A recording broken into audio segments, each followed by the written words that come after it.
Assalamualaikum dan selamat sejahtera. Dalam dunia sekarang, benda yang paling ramai orang tak sedar adalah Wi-Fi percuma. Wi-Fi percuma bukan tanda kebaikan. Kadang-kadang itu perangkap. Ramai hacker hari ini tak perlu pun sentuh kau. Tak perlu pecah rumah. Tak perlu ubut. Mereka cuma buat satu hotspot palsu, letak nama macam free Wi-Fi, cafe guest, hotel lobby atau public internet. Dan bila kau sambung, dalam masa beberapa saat saja, data kau mula mengalir masuk ke tangan mereka. Password Facebook, login WhatsApp, online banking, email, mesej peribadi, malah OTP pun boleh diintip melalui teknik tertentu. Masalahnya, mangsa tak sedar apa-apa pun sebab telefon akan tulis connected. Padahal sebenarnya connected to the wrong person.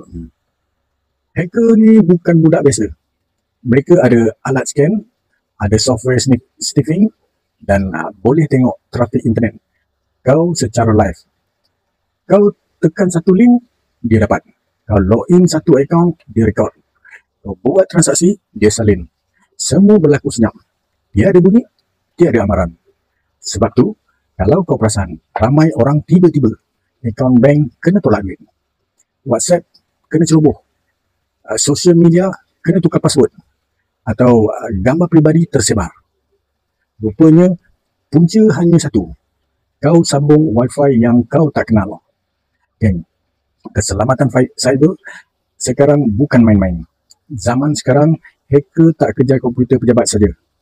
Mereka kejar telefon sebab telefon adalah kunci hidup kita. Jadi, kalau kau nak selamat, satu, jangan sambung mana-mana Wi-Fi percuma yang mencurigakan. Elakkan akses bank, email, penting bila guna rangkaian awam. Guna data sendiri atau hotspot, jauh lebih selamat. 4. Kalau perlu juga guna Wi-Fi awam, on VPN. 5. Tutup auto connect Wi-Fi dalam telefon kau. Ingat, dalam dunia benda yang nampak percuma selalunya mahal bayaran dia. Apa-apa pun, jaga diri, jaga keluarga dan jaga komuniti di sekeliling kita. Assalamualaikum.